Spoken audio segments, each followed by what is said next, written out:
तो आज हम पढ़ेंगे ब्रह्म पुराण का अगला पार्वती देवी की तपस्या, वरदान प्राप्ति तथा उनके द्वारा ग्राह के मुख से प्रामर बालक का उद्धार।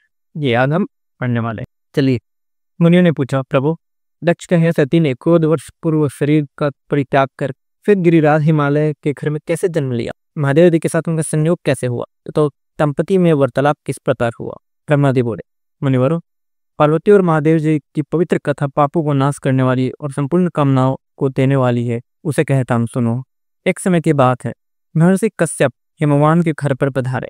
उस समय हिमवान ने पूछा, किस उपाय से मुझे अक्षय लोक प्राप्त होंगे, मेरी अधिक प्रसिद्धि होगी और सत्पुरुषों में मैं पूजनीय समझा जाऊंगा। कश्यप जी ने कहा, महाबाहु, उत्तम संतान होने से यह सब कुछ प्राप्त हो जाता है।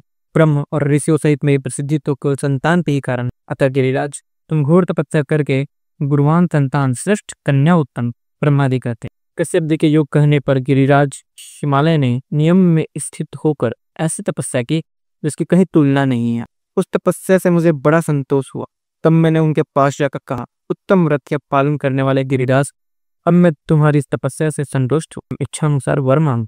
हिमालय ने कहा, भगवान, मैं सब गुरुओं से सुशोभित संतान चाहता हूँ। यदि आप मुझ पर संतुष्ट है तो ऐसा नहीं वर दीजिए। गिरिराज की यह बात सुनकर मैंने उन्हें मनोवांछित वर देते हुए कहा, शैलेंद्र, इस तपस्या का प्रभाव से तुम्हारी कन्या उत्पन्न होगी, जिससे तुम सर्वत्र उत्तम कीर्ति प्राप्त करोगे। तुम्हारे यहाँ कोटि कोटि तीर्थवास करेंगे। तुम सब पुण्य देवताओं से पूजित होगे तथा अपने पुण्य से देवताओं को भी पावन बनाओगे। तदनंतर गिरिराज ने समय अनुसार अपनी पत्नी मैना के गर्भ से अपर्णा नाम की कन्या उत्पन्न। अपर्णा बहुत समय तक निराहार रही। उसे उपवास से रोकते हुए माता ने कहा, जेकी उमा, ऐसा मत करो। उमा मीन्स ऐसा मत करो। उस समय वे मातृ स्नेह से दुखित हो रही थी। माता के योग कहने पर कठोर तपस्या करने वाली पार्वती देवी उमा नाम से ही संसार में प्रसिद्ध। पार्वती की तपस्या से तीनों लोग संतप्त हो उठे। तब मैंने उनसे कहा, देवी, क्यों इस कठोर तपस्या से तुम संपूर्ण लोगों को संताप दे रही हो? कन्यारी, तुम्ही ने इस संपूर्ण जगत की सृष्टि की है, स्वयं ही इसे रचकर अब इसका विनाश न करो। जगन माता, तुम अपने तेज से संपूर्ण लोगों को धारण करती हो, फिर कौन ऐसी वस्तु है जिसे तुम इस समय तपस्या द्वारा प्राप्त करना चाहते, वह हमें बतलाओ। देवी ने कहा, पितामह, मैं जिसके लिए यह तपस्या करती हूँ उसे आप भली भांति जानते हैं, फिर मुझसे क्यों पूछते? तब मैंने पार्वती जी से कहा, सुबह, तुम जिनके लिए तप करती हो वे स्वयं ही तुम्हारा वर्ण करेंगे। भगवान शंकर ही सर्वश्रेष्ठ पति है। वे संपूर्ण लोकेश्वरों के भी ईश्वर है। हम सदा ही उनके अधीन रहने वाले किंकर है। देवी, वे देवताओं के भी देवता, परमेश्वर और स्वयंभू है। उनका स्वरूप बहुत ही उदार है। उनकी समानता करने वाला कहीं कोई भी नहीं है।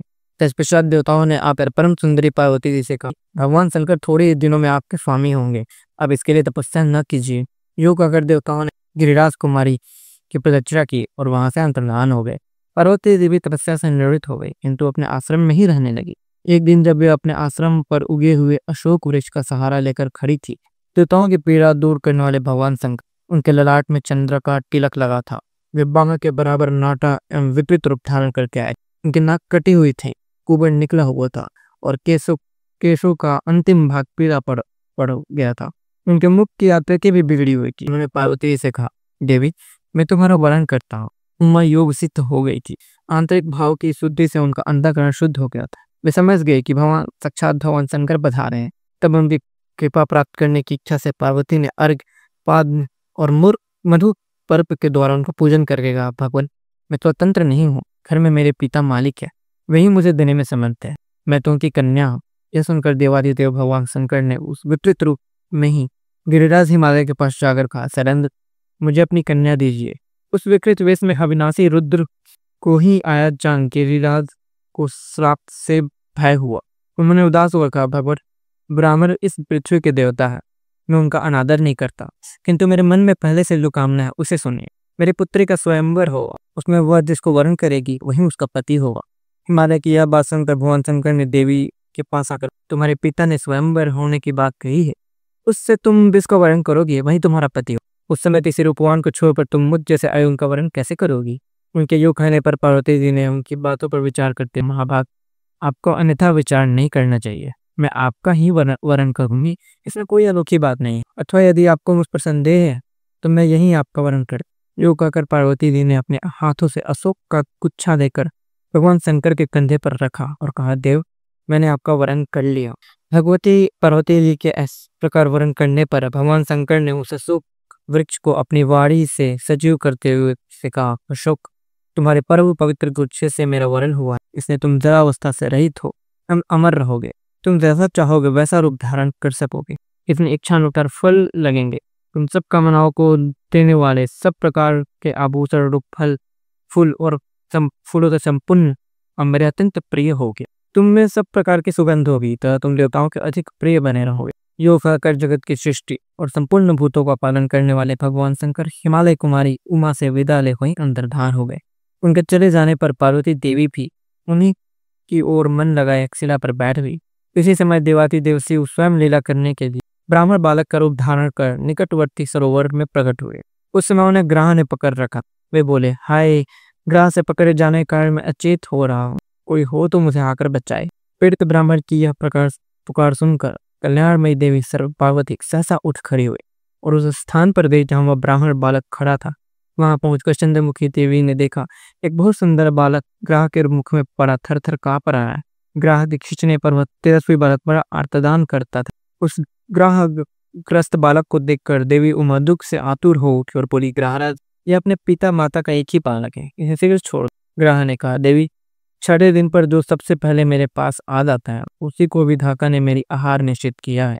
महाभागे, यह बालक आज छठे दिन ब्रह्मा जी से प्रेरित होकर ही मेरे पास आया, अतः मैं इसे किसी प्रकार न छोड़ूंगा। देवी बोली, ग्रहराज, मैंने हिमालय के शिखर पर जो उत्तम तपस्या की है उसका पुण्य लेकर इस बालक को छोड़। मैं तुम्हें नमस्कार। ग्रह ने कहा, देवी, आपने थोड़ी या उत्तम जो भी कुछ भी तपस्या की है वह सब मुझे दे आए तो पिघरी यह छुटकारा पाता है। देवी बोली, महाग्रह, मैंने जन्म से लेकर अब तक जो पुण्य किया है वो सब तुम्हें समर्पित है, इस बालक को छोड़। देवी ने इतना कहते ही उनकी तपस्या से विभूषित हुआ ग्रह दोपहर सूर्य की भांति तेज से प्रज्वलित हो। उस समय उसकी ओर देखना कठिन हो रहा था। ग्रह ने संतुष्ट होकर विश्व को धारण करने वाली देवी से कहा, महाव्रते, तुमने यह क्या किया? भली भांति सोच कर देखो तो सही। तपस्या का उपार्जन करे बड़े कष्ट से होता है तो उसका परित्याग अच्छा नहीं माना गया है। तुम अपनी तपस्या ले लो, साथ ही इस बालक को भी मैं छोड़। देवी ने कहा, ग्रह, मुझे अपना शरीर देखकर भी यत्न पूर्वक ब्राह्मण की रक्षा करनी चाहिए।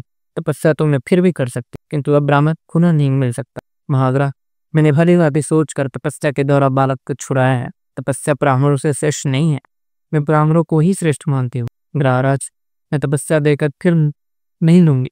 कोई मनुष्य भी अपनी दी हुई वस्तु को वापस नहीं लेना, अतः तपस्या तुम में ही सुशोभित है। इस बालक को छोड़। पार्वती के योग कहने पर सूर्य के समान प्रकाशित होने वाले ग्रह ने उनकी प्रशंसा की, उस बालक को छोड़ दिया और देवी को नमन करके वहीं अंतर्धान। अपनी तपस्या की हानि समझकर पार्वती ने पुनः नियम पूर्वक तप का आरंभ किया।